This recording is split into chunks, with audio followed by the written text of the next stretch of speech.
Son of TV நேயர்களே, 2026 தேர்தல் யாருக்கு வெற்றி காத்து கொண்டிருக்கிறது? வெற்றி கோட்டை தொடுகின்ற இடத்தில் யார் இருக்கின்றார்?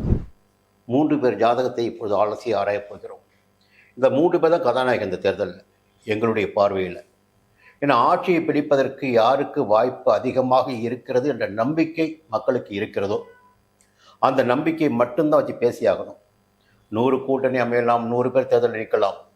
ஆனால் இது ஆட்சி அமைக்கின்ற சக்தி, திறமை, யோகம் யாருக்கு? அப்படி பார்க்கின்ற போது 3 பேருக்கு மட்டுமே அந்த ரேஸில் இருக்காங்க. அந்த ரேஸில் ஆளும் கட்சியின் முதல்வராக இருக்கின்ற திராவிட முன்னேற்ற கழகத்துடைய கூட்டணிக்கு தலைவராக இருக்கின்ற முதல்வர் மு.க. ஸ்டாலின் அவருடைய ஜாதகத்தை முதன்மையாக எடுத்துக்கொள்ளப் போகிறோம். இது ஒரே ஒரு தகவல் மட்டும்தான் சொல்கிறோம். அவருடைய பிறப்பு ஜாதகம் எது, இந்த ஜாதகத்தில் இப்போது என்ன திசா நடக்கிறது, எந்த புத்தி நடக்கிறது, எந்த ராசி அவர், எந்த நட்சத்திரம் அவர், எந்த லக்கினம் அவர், எந்த லக்கினம் என்ற புள்ளி எது, அவர்கள் பகையாக இருக்கின்றார்களா, எதிரியாக இருக்கின்றார்களா, அல்லது எப்படி இருக்கிறார்கள், கோச்சார பலன்கள் என்ன சொல்கிறது, இதை மட்டும்தான் பேச போகிறோம். தெளிவாக ஒரு விஷயத்தில் நாங்கள் தெளிவாக இருக்கோம். எங்களுக்கு தொழில் இந்த கர்ம தொழில் ஜோதிடம். இதில் என்ன இருக்கிறதோ அதை மட்டும்தான் சொல்ல போகிறோம். யாருக்காகவும் சாதகமாக பேச வேண்டிய அவசியம் இல்லை, எதிர்மறையாக பேச வேண்டிய அவசியம் எங்களுக்கு கிடையாது. இதுவரையில் நாங்கள் பேசிய பேச்சுகள் அனைத்துமே சரியாக நடந்து கொண்டிருக்கிறது. நீங்களும் ஆதரவு கொடுத்துட்ருக்கீங்க. இப்போது முதல்வர் ஜாதகத்தை பார்ப்போம். சிம்ம ராசி எல்லாருக்குமே தெரியும். பூரம் நட்சத்திரம், அதுவும் தெரிஞ்ச தகவல் தான். விருட்சிக லக்னம், லக்கின புள்ளி பார்த்தீங்கன்னா அனுஷ நட்சத்திரம். அந்த அனுஷம் என்பது யாருன்னு பார்த்தீங்கன்னா சனி பகவான். இன்னும் பூரம் என்பது யாருன்னு பார்த்தீங்கன்னா சூரியன். இந்த அரசியல் யோகத்தை கொடுப்பது பற்றி நாங்கள் பேசிகிட்டு இருந்தோம் சமீபத்தில். இப்போ கொஞ்சம் வெளியே போய் பேசிகிட்டு இருந்தோம். அப்போ பலம் பொருந்திய சனியும் பலம் பொருந்திய சூரியனும் ஒரு ஜாதகத்தில் இருந்து விட்டால் அவர்களுக்கு அந்த அரசியல் யோகம் வரும் என்பது தெளிவான ஒரு தகவல். அது அப்படி பார்க்கிற போது சிம்மராசியில் பிறந்திருக்காரு. விருட்சிக லக்கணத்தில், செவ்வாயுடைய லக்கணத்தில். செவ்வாயுடைய பலமும் வேணும். இதெல்லாம் இருந்தால் அரசியல் முன்னிலைப்பட முடியும். அப்படி பார்க்கின்ற போது தற்கால நிலை என்ன என்பதை நம்ம பார்க்கணும். ஏன்னா இன்றைக்கி கதை தான் முக்கியம். சனி திசையில் சனி புத்தி போய்கிட்டு இருக்கு. ஜூன் மாதம் 1ஆம் தேதி 2028 வரை எங்களுடைய கணக்கீட்டின்படி சனி திசையில் சனி புத்தி நடக்கிறது. ஜாதகத்தில் மேலோட்டம் பார்த்தீங்கன்னா 3ஆம் இடத்துல சனி உச்சமாக இருக்கிறார். உச்சமாக இருந்தாலும் அவருங்க வக்கிரமாக இருக்கிறார். அதான் ஒரு சின்ன புள்ளி முடிஞ்சு பார்த்தீங்களா? சரி, இந்த நேரத்தில் கோச்சார பலன்களுக்குள்ளே வருவோம். தற்காலத்தில் பார்த்தீங்கன்னா சின்ன நெருக்கடிகளை பார்த்துட்டு வருவீங்க. முதல் ஒரு பெரிய நம்பிக்கையோடு இருந்தார். எங்களுடைய கூட்டணி பலமான கூட்டணி, பலமான கூட்டணி, அசைக்க முடியாத கூட்டணி சொல்லிட்டு இருந்தார்.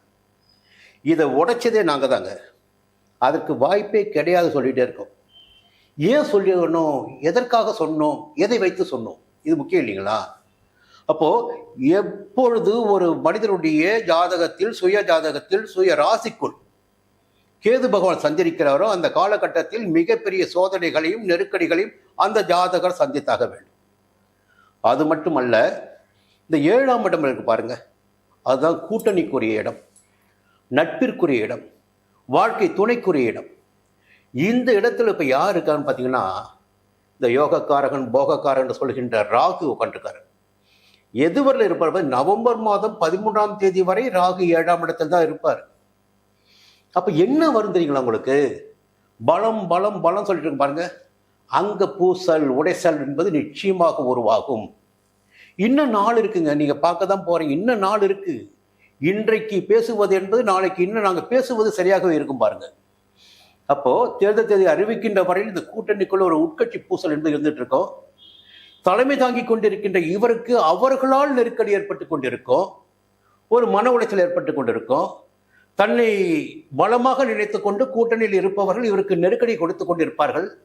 எங்களால் தான் நீங்கள் பதவியில் இருக்கீங்க, அதை வச்சுதான் நாங்கள் உங்கள் கூட்டணிக்குள்ள இருக்கோம், எங்களுக்கு சரிசமமான சலுகைகள் வேண்டும், பதவிகள் வேண்டும், தொகுதிகள் வேண்டும், இப்படி கேட்டுக்கிட்டே இருப்பாங்க. கடந்த தேர்தல்களில் அப்படி கிடையாது. இந்த தேர்தலில் 7ஆம் இடத்தில் ராகுவும் சனியும் தற்போது சஞ்சரித்துக் கொண்டிருக்கின்ற காரணத்தினால் இந்த நிலையில் கூட்டணி கட்சிகளால் இவருக்கு நெருக்கடி ஏற்படுவதற்கு வாய்ப்புகள் இருக்கு. சரி, அதுக்கு மேலே ஒரு விஷயம் இருக்கு, அதை நம்ம பார்க்கணும்ல. என்னன்னா சனி பகவான் இருக்கார் பாருங்க. இந்த சனி பகவான் வந்து மார்ச் மாதம் 6ஆம் தேதி அஷ்டமஸ்தானத்தில் சஞ்சரிக்க போகிறார். அதான் ரொம்ப முக்கியம். அஷ்டமஸ்தானத்தில் சனி சஞ்சரிக்கின்ற காலத்தில் அவருடைய 3ஆம் பார்வை 10ஆம் இடமான இந்த பதவிக்குரிய இடம் இருக்கு பாருங்க, அந்த 10ஆம் இடத்துக்கு கிடைக்கும். அப்போ சனியுடைய பார்வை வந்து வித்தியாசப்படும். 10ஆம் இடத்தை சனி பார்க்கின்ற போது அந்த பதவியில் அல்லது வேலையில் தொழிலில் நெருக்கடியை ஏற்படுத்த 100% வாய்ப்புகள் உண்டு. இது கிரக சஞ்சார நிலையை பற்றி பேசிட்டு இருக்கோம். 2ஆம் இடமான தன குடும்ப வாக்குஸ்தானம், வாக்கு இருக்கு பாருங்க, அங்கேயும் கோபங்களை கொட்ட வேண்டிய நிலைக்கு கூட இந்த ஜாதகர் வருவார். பூர்வ புண்ணிய ஸ்தானத்தை சனி பார்க்கிறார். அப்போ உன்னுடைய பூர்வ புண்ணிய விதி என்ன என கர்மக்காரன் சனி, அதற்கேற்ற பலன்களை சனி பகவான் கொடுப்பார். அஷ்டம சனியின் காலம் தொடங்குகிறது என்பதை வாக்கிய பஞ்சாங்கத்தின்படி நிரூபிக்கிறோம் சிம்மராசிக்கு. அடுத்து பார்த்தீங்கன்னா குரு பகவான். இந்த குரு பகவான் பார்த்தீங்கன்னா மார்ச் மாதம் 17ஆம் தேதி வக்கர நிவர்த்தியாகி லாபஸ்தானத்தில் சஞ்சரிக்கிறார். ஒரு அரசியல்வாதிக்கு என்ன முதன்மையாக இருக்க வேண்டும் என்றால் சூரிய பலம் இருக்க வேண்டும், செவ்வாய் பலம் இருக்க வேண்டும், சனி பலம் இருக்க வேண்டும், குரு பலம் இருக்க வேண்டும். குரு 11 இருக்காரு புதனுடைய வீட்டில். அப்போ லாபத்தை கொடுத்தாகணும். மார்ச் மாதம் 17ஆம் தேதிக்கு பிறகு இந்த குடைச்சல், போராட்டம், நெருக்கடி என்பது கொஞ்சம் குறைய ஆரம்பிக்கும். அப்போது அவருடைய பார்வை பார்த்தீங்கன்னா 3ஆம் இடத்திற்கும் 5ஆம் இடத்திற்கும் 7ஆம் இடத்திற்கும். இப்போ 7ஆம் இடத்தை வந்து குரு பார்த்துடுவார். எப்போ பார்க்குறாரு? மார்ச் மாதம் 17ஆம் தேதிக்கு பிறகு. அப்போ தேர்தல் தேதி அறிவிச்சிடுவாங்க. கூட்டணிகளை அமைச்சே ஆகணும், அவர்கள் கேட்ட தொகுதி கொடுத்தாகணும், இல்லை வெட்டி விட்டுட்டு மற்ற வேலையை பார்க்கலாம். அப்போ ஒரு முடிவு எப்பொழுது ஏற்படும்? மார்ச் மாதம் 17ஆம் தேதிக்கு பிறகு கூட்டணிக்குள் இவருக்கு ஒரு தெளிவு ஏற்படும். அதே நேரத்தில் அஷ்டம சனி அவருடைய வேலை செய்து கொண்டிருப்பார். 7ஆம் இடத்தில் இருக்கின்ற ராகுவிற்கு குரு பார்வை கிடைத்து விட்டது. ஜென்ம ராசிக்குள் இருக்கின்ற கேது உங்களுக்கு ஏதாவது ஒரு சங்கடத்தை கொடுத்து கொண்டே இருப்பார். இந்த தேர்தல் களம் என்பது பார்த்தீங்கன்னா ஜாதக ஆய்வின்படி மிகப்பெரிய போராட்டத்தை சந்திக்கின்ற நிலை இந்த நேரத்தில் முதல்வர் அவர்களுக்கு இருக்கிறது. தொடர்ந்து இந்த தகவலை ஒட்டி தம்பி சிவகுரு ரவி என்ன சொல்றார் பார்ப்போம். ஓம் நம சிவாய். தற்போது தமிழக முதல்வர் திரு ஸ்டாலின் அவர்கள் ஜாதகம் இது பொது கோச்சாரம். முதல்ல வந்து ஜனனகால ஜாதகம் அதெல்லாம் சொல்லிட்டோம். இதில் பொது கோச்சாரங்கிறது இன்றைய கிரக நிலை, இன்றைய சூழல், இந்த ஆளுமையில் இவங்க எப்படி இருக்க போகிறாங்க அப்படிங்கிறது. இது பாசிட்டிவ் ஆர் நெகட்டிவ். இதுதான் ஒருத்தவங்களை பற்றி பெருமையாகவும் ஒருத்தவங்களை பற்றி தாழ்வாகவும் நாங்கள் சொல்ல விரும்பல. இந்த ஜாதகம் எங்களுக்கு என்ன பண்ணுது அதுதான் இன்ன வரைக்கும் நாங்கள் சொல்லிட்டு இருக்கோம். இதான் உண்மை. இப்போ திரு ஸ்டாலின் அவர்கள் ஜாதகம் 73 வயது, சிம்ம ராசி, பூர்வ நட்சத்திரம், லக்னம் வந்து விருச்சக லக்னம். இந்த விருச்சக லக்னத்துக்கு 4 கூடியவர் யாருன்னா சனி. இப்போ ஏன் இந்த சனியை சொல்கிறேன்னா மற்ற தசையெல்லாம் கடந்து வந்துட்டார். குரு தசையில் தான் இவர் வந்து ஆட்சி பிடிப்பார்னா இங்கே ஏற்கனவே நாங்கள் சொல்லியிருந்தோம் இதே டிவியில். குரு தசையில் ஆட்சி பிடிச்சார். அது 2001. அந்த குரு தசையும் முடிஞ்சிடுச்சு. ஜன்வரிலேருந்து அவருக்கு இந்த சனியோட இது ஆரம்பிச்சிருச்சு, உள்ளே வந்துருச்சு.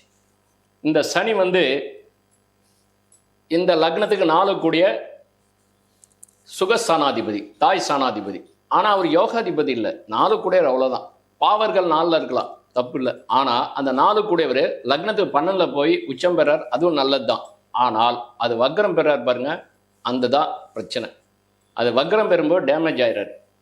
அப்போ நீசமாய் கோலம் வக்ர நிலையில் நிற்கும் காலை ஆட்சிக்கு மேலே உச்சமடைந்த பலனை கொல்லும் சூட்சமம் அறிந்தும் மற்ற சுவர்நிலை தெரிந்தும் தக்க ஆட்சிமையோடு குருவை மதித்துமே பலனை கூறுன்னு ஞானிகள் சொல்றது.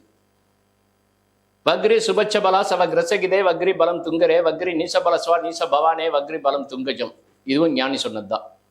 அப்ப நீச்சத்துக்கு தகுந்த போல கிரகங்கள் எப்படி வேலை செய்யுது, உச்சத்தை அந்த மாதிரி எப்படி வேலை செய்யும்போது நீச்சம் என்பது செயல் எழுந்தது. உச்சமான கிரக வீட்டில் அவர் வக்ரம் பெறும்போது நீச்சம், அது இப்போ உச்சமான வீட்டில் இருக்கார் சனி, அவர் நீச்சம் பெறும்போது ஃபுல்லாக டேமேஜ் ஆகிட்டார். அவரால் எந்த பலனும் தர முடியாது, பாவ பலனை மட்டும்தான் தர முடியும். அப்போ குரு அங்கேருந்து பார்க்குறா சொல்லலாம், இவர் கர்ம நாயகர், கர்மம் பண்ணுறதுக்கு தான் வந்திருக்கார், தண்டனை குறிக்க தான் வந்திருக்கார். ஆனால் குரு பார்க்குறாரு, செவ்வாய் பார்க்குறாருன்னு இவர் எடுத்துக்க முடியாது. குரு மற்ற எல்லாத்தையும் கட்டுப்படுத்தலாம். கர்ம மூட்டையை கணக்கு பண்ணி அவுத்து வெளியே கடாசிரத்தை இவர் தான் சார். அதுக்கு தான் நம்ம பிரபஞ்சத்துக்கு வந்திருக்கோம். அதனால் சனி வந்து ஒரு கொடூரெல்லாம் சொல்லக்கூடாது. நாம் செய்த கர்ம வினையை நம்மகிட்ட கொடுத்துட்றார், அவ்வளோதான். ஒன்று. இப்ப இருக்கக்கூடிய இது பொது கொச்சத்துக்கு வந்துடும். இப்ப இந்த சனி தசை இவருக்கு ஏற்புடையவர் அல்ல. இந்த சனி தசை எப்பெல்லாம் உடல் வந்தது அப்பயே முதலே ஒரு டிவியில் நாங்கள் 2 பேரும் சொல்லியிருந்தோம். உடலை பாதிக்கும், வழக்குகள் சிக்குவீங்க, இது எல்லாமே லைனா கொடுக்கும், கூட்டணியில மனஸ்தாபனங்கள்லாம் வரும்னு சொல்லியிருந்தேன். அதே மாதிரி இன்ன வரைக்கும் நடந்துட்டு தான் இருக்கு. வழக்குகள் இருக்கு, நீதிமன்றமே உங்களை இது சாடி பேசுங்க அப்படின்னு சொல்ற மாதிரி சொல்லியிருந்தேன். அப்ப இதெல்லாம் ஏன் நடக்குன்னா விதி தான் தீர்மானிக்குது. விதி விதி விலக்கு, விதி விலக்கு விதி ஆகாது. ஒவ்வொரு விதிக்கும் 100 விதி விலக்குகள் இருக்கு ஜோதிடத்துல. இதுதான் பலன் யாராலையும் சொல்ல முடியாது. இந்த கர்ம பலன் அதுக்குள்ள என்ன சொல்லுது அப்படிங்கிறத எந்த ஒரு ஜோதிடரும் சொல்லலாம். ஆனா இதுதான் கர்மம். அந்த கர்ம சூட்சமத்தை நம்ம எடுத்து நம்ம சொல்றோம் இதான் விதி. அப்ப ஒரு ஜாதகம் பலம் என்னன்னா 1 5 9 பலமா இருக்கணும், 1 4 7 10 பலமா இருக்கணும். இங்க என்னன்னாக்கா பலமா இருக்கிறாங்க, ஆனா திசை சரியில்லாத திசை. ஒண்ணு பொது கோச்சாரத்துல இப்ப ஒரு சிம்ம ராசி பூர நட்சத்திரம் பொது கோச்சாரத்துல இப்ப சனி இந்த லக்னத்துக்கு வாக்கிய பஞ்சாங்கப்படி 7 இருக்கார் ராசிக்கு. ஆனா 7 இருக்கார், ராகுவோட சேர்ந்திருக்கார், குரு பார்க்கிறார். ஆனா குரு பார்த்தாலும் அந்த பார்வை ஏன்னா குரு அது இந்த சிம்ம ராசிக்கு 11ல இருக்காரு, அவரு பலமா இருக்காருன்னா எடுத்துக்க முடியாது. ஏன்னா இன்ன வரைக்கும் நாட்டுக்கு அழிவு, எல்லாத்துக்குமே அழிவு தான் நல்லா நடந்திருக்கு. இன்னைக்கு விஜயுடைய இதுல கூட பார்த்துருக்கலாம் நீங்க, தேவையில்லாத பேரழிவுல நடந்திருக்குது. அப்ப இது யாரும் நடக்கணும்னு யாரும் எதிர்பார்க்காத ஒரு சம்பவம். இந்த போல எதிர்பார்க்காத எல்லா அமைப்பும் இப்பதான் நடந்துட்டு இருக்கு. அப்ப இந்த பொது கோச்சாரங்கிறது குரு பார்த்தாலும் இதுதான் நடக்கும். ஏன்னா மிதுனத்துல குரு ஏற்புடையவர் அல்ல. ஒண்ணு. இதே கன்னி ராசியில குரு பார்க்கறாருன்னா நல்ல ஒரு பார்வை, இதை எடுத்துக்கலாம். ஏன்னா மிதுன ராசி புதனுக்கும் குருவுக்கும் 7ஆம் பொருத்தம். அப்ப அந்த ராசில உட்காந்து தன்னுடைய 9வது பார்வை சனியும் பார்க்கிறார், ராகுவும் பார்க்கிறார். கட்டுப்படுத்தலாம்ல, முடியல. ஏன்னா 7ஆம் இடங்கிறது மன வருத்தத்தை கொடுக்கக்கூடியது. அதான் எதிர்ப்பு ஸ்தானம், அதான் எதிர்நிலை, பகைநிலை கிடையாது, எதிர்நிலை. கணவன் மனைவி. சனின்னா யாரு? சம்சாரம், 7 கூட நம்ம எடுத்துக்கிறோம். அப்ப சனி வேற சம்சாரம் வேற நம்ம பிரிக்க முடியாது. இது ரெண்டும் ஒண்ணு. பிரச்சனை அங்கிருந்து தான் ஆரம்பிக்கும். ஆனா இது உடன்பிறப்புலையோ மற்றபடி சகோதர தத்துவத்திலேயோ மூத்த சகோதரர்களையோ அப்பாவோ இதை பாதிக்காது. ஆனா இதுல தான் பாதிக்கும். அப்ப அந்த நட்புங்கிற வட்டாரம் சனி போய் அங்க உட்காந்ததுனால சனி ஆட்சி தான் இல்லைன்னு சொல்ல, ஆனா ஆட்சி பெறக்கூடாது. ஒண்ணு. ஏன்னா நேரடியா இப்ப பாவ கிரகங்கள் பலம் பெறக்கூடாது, இதுதான் சொல்றது. அப்ப அதுவும் சனி பலம் பெறும்போது இதனுடைய தன்மை தாக்கம் அதிகமா இருக்கும். ராகுவோடு சேரும்போது இன்னும் பூஸ்டப்பட ஆகும். இது ஒண்ணு. இப்ப சனி பேர்ச்சாய் 8க்கு போறாரு, அஸ்தமஸ்தானம். இந்த சனி 8க்கு போகும்போது என்ன சொல்லுவாரு, கூட எப்ப ஜனவரி பிப்ரவரி மார்ச் 6லலாம் வெளியே கிளம்புறாரு, மீனத்துக்கு போயிடுறாரு. சிம்ம ராசிக்கு 8ல சனி, அட்டமத்துல சனி வரக்கூடாது, நட்டங்கள் நிறைய உண்டு இருக்கு. அப்ப 8ல சனி போறார், குரு பார்வையும் கிடையாது. ஒண்ணு. பின்னாலேயே யார் போறா? சூரியனும் போறார். எப்ப? மார்ச் 5ஆம் தேதிக்கு மேல போறார். அப்ப மார்ச் ஏப்ரல் கடைசி வரைக்கும் இருக்காரு. அதுக்கடுத்து ஏப்ரல் மே மாசத்துக்குலாம் இதுல வந்துடுறாரு, மேஷத்துக்கு வந்துடுறார், உச்சமா இருக்கிறார். ஆனா அது உச்சம் நம்ம எடுத்துக்க முடியாது. ஏன்னா இது பாவகத்தாரி யோகம். சனியை சுத்தி சூரியன் ஆட்சி உச்சம். இந்த பக்கம் பார்க்கும்போது ராகு, இது நடுவுல சனி உக்காண்டார் 8ல. இந்த பக்கம் 7 8 9 பாக்கியத்தை பாதிக்குது, 8ஆம் இடத்தை பாதிக்குது, நட்பை பாதிக்குது. இப்ப சார் சொன்னார் பாத்தீங்களா, கண்டிப்பா கூட்டணியில ஏகப்பட்ட விரிசல்கள் உருவாகும், இதுதான் விதி. அப்ப சனி கூட சூரியன் சேர்றாரு பாத்தீங்களா, ராசியாதிபதி ராசிக்கு மறையக்கூடாதுங்க. ராசிக்கு மறையறாருனாக்கா அது பங்கத்தை ஏற்படுத்த போறாருன்னு அர்த்தம். சூரியனா யாரு? அரசாங்கம், ஆளுமை, பீடம், அதிகாரம், சிம்மாசனம். இங்க சிம்மாசனத்துக்கு பிரச்சனை வருதுன்னு நாங்க சொல்றோம், இதுதான். அப்ப அங்க சனி யாரு? பிரச்சனை கலப்பத்துக்கு உட்காந்துருக்காரு. சாதாரணமாவே சனி சிலங்க கட்டின்னு ஆடுவாரு. இப்ப சூரியன் சேர்ந்துட்டார், சொல்ல வேணுமா? ஆட்டம் பிரமாதமா இருக்கும், இதுதான் விதி. அப்ப இந்த சூரியனும் அந்த சனியும் தன்னுடைய இயக்கத்தை எப்படி செய்ய போறாங்கன்றதா விதி. அதனால இந்த எலெக்ஷன் ரன்னிங்லயே இது ஏகப்பட்ட பிரச்சனைகள் வரும். இந்த பிரச்சனைகளை இவர் எதிர்கொண்டு தான் ஆகணும். அப்ப எல்லாமே இவர் பார்வைகளை கொண்டு இதை வழி நடத்தும் போது இவருக்கு பிரம்மாண்டமா இருக்கும். ஆனா கொஞ்சம் சொனக்குனார்னாக்கா உள்ளுக்குள்ள விரிசல்கள் அதிகமா இருக்கும். இதை பயமுறுத்துறதுக்காக சொல்லலை, விதியினுடைய தாக்கம் இதுதான் நடக்கும். இதை பார்த்துங்க. மற்றபடி எலெக்ஷனுடைய ரிசல்ட் வரும்போது அதை கன்ஃபார்மாக பண்ணி சொல்லிடலாம். ஓம் நம சிவாய். ஒரு தகவலை சொல்லியிருக்காரு, இந்த பாபகத்திரி யோகத்தை பற்றி சொல்லியிருக்காரு. சனி 8ஆம் இடத்துக்கு போகிறாரு. அப்போது மார்ச் மாதத்துக்கு மிடிலிருந்து ஏப்ரல் மிடில் வரலும் அவர் அங்கே தான் இருப்பார். எங்கே? சனி கூட தான் சூரியன் சேர்ந்துருப்பார். April middle to March middle, April middle வரலும். இப்போ சனி சூரியன் சேர்க்கை. ஏப்ரல் 14 தமிழ் புத்தாண்டு சித்திரை மாதம். அப்போ மேஷத்துக்கு உச்சமாயிடுறார். என்னதான் இருந்தாலும் இந்த காலகட்டங்கள் நெருக்கடியான காலகட்டமாக இருப்பதற்கு 100% வாய்ப்புகள் இருக்கிறது என்பதை அழுத்தமாக நம்மால் சொல்ல முடியும். என்ன ஒரு தகவல்னா, கோச்சார கிரகங்கள் அவர்கள் எங்கே சஞ்சரித்தாலும் சரி, எதிரி வீட்டில் சஞ்சரித்தாலும் சரி, நட்பான வீட்டில் சஞ்சரித்தாலும் சரி, அவர்கள் அவருடைய கடமைகளை செய்து கொண்டிருப்பார்கள். பார்க்கின்ற இடங்களுக்கு பலன்களை வழங்கி கொண்டிருக்கிறார்கள். அவர்கள் எந்த விதமான பலன்களை வழங்குவாரோ அந்த பலன்களை வழங்குவார்கள். அப்படி பார்க்கின்ற போது ஒரு மாற்றம், மார்ச் மாதம் பிறகு ஒரு மாற்றம் ஏற்பட, ஒரு சுமூகமான நிலை ஏற்பட வாய்ப்புண்டு. அந்த சுமூகமான நிலை கூட சாதகமாக இருக்குமா என்றால் நிச்சயமாக ஒரு கேள்விக்குறியாகத்தான் இருக்கும். மீண்டும் அடுத்த பதிவு சந்திப்போம். அதுவரை விடைபெறுகிறோம். நன்றி, வணக்கம். சன்வஸ்ட் டிவி நேயர்களே, இந்த எங்களுடைய பதிவுகள் உங்களுக்கு எந்த அளவிற்கு பயன்பட்டு இருக்கும் என்று எங்களுக்கு தெரியாது. உங்களுடைய பதில்களை எதிர்பார்த்து காத்து கொண்டிருக்கிறோம். நாங்கள் பேசிய தகவல் அனைத்துமே கிரகங்களையும் ஜாதகத்தையும் மட்டுமே பேசிகிட்டு இருக்கோம். இதில் தவறுகள் இருந்தால் கூட சுட்டி காட்டுங்க, சரிங்களா? எங்களுடைய தவறுகளை நாங்கள் திருத்திக் கொள்ள முடியும். அப்போது இருப்பதை எங்களுக்கு தெரிந்த தகவல்களை, பலன்களை இந்த பதிவில் சொல்லியிருக்கோம். மீண்டும் அடுத்தடுத்த பதிவுகள் நிச்சயமாக வரும். தேர்தல் நெருங்க இந்த பதிவுகளும் கூட சூடு இருக்கும், சரிங்களா? காலப்போக்குக்கு ஏற்ப இப்போ என்ன பேசுகிறோம்னா, ஒரு ராகு, ஒரு சனி, ஒரு குரு, இப்படி தான் பேசிக்கிட்டு இருக்கோம். இன்னும் போக போக என்ன பேசுவோம்னா, செவ்வாய் இங்கே இருக்காரு, சூரியன் இங்கே இருக்காரு, ஒவ்வொரு கிரகமும் எங்கே இருக்கிறது, எந்த நிலைமை மாற்றத்தை அவர்கள் ஏற்படுத்துவார்கள், எல்லாமே பேச தான் போகிறோம். அடுத்த பதிவு சந்திக்கிறேன். நன்றி, வணக்கம். ஓம் நம சிவாய். சன் ஆஸ்ட்ரோ டிவி நேயர்களுக்கு வணக்கம். நம்ம சேனல்ல பாத்தீங்க அப்படின்னா பொதுவாகவே நிறைய ஆன்மீகம் சம்பந்தமான விஷயங்கள, தகவல்களை தான் பார்த்தும் தெரிஞ்சுக்கிட்டும் வந்துட்டு இருக்கோம். அதற்கு அடுத்தபடியாக இப்போ நம்ம அரசியல் சம்பந்தமாகவும் பேச ஆரம்பிச்சிருக்கோம்.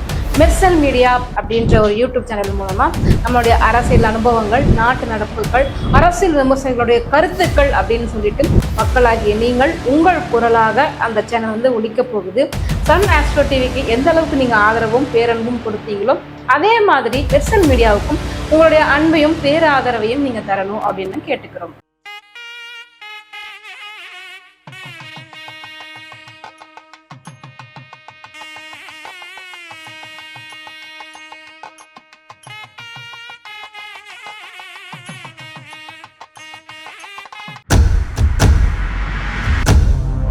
சன் ஆஸ்ட்ரோ நேயர்களே, உங்களுக்காகவே சன் ஆஸ்ட்ரோ தொலைக்காட்சி ஒரு புதிய பகுதியை அறிமுகம் செய்கிறது. உங்களுக்கு ஜாதகம் பார்க்க வேண்டும், உங்களுடைய எதிர்கால பலன்களை தெரிந்து கொள்ள வேண்டும், திறமையான ஜோதிடர்கள் வழியாக அதை தெரிந்து கொள்ள வேண்டும் என்ற எண்ணம், சிந்தனம் இப்போது மேலோங்கி இருக்கு. அதற்கு வழிகாட்டுதலாக சன் ஆஸ்ட்ரோ டிவி ஒரு புதிய ஆப்பினை உங்களுக்கு அறிமுகம் செய்ய இருக்கிறது.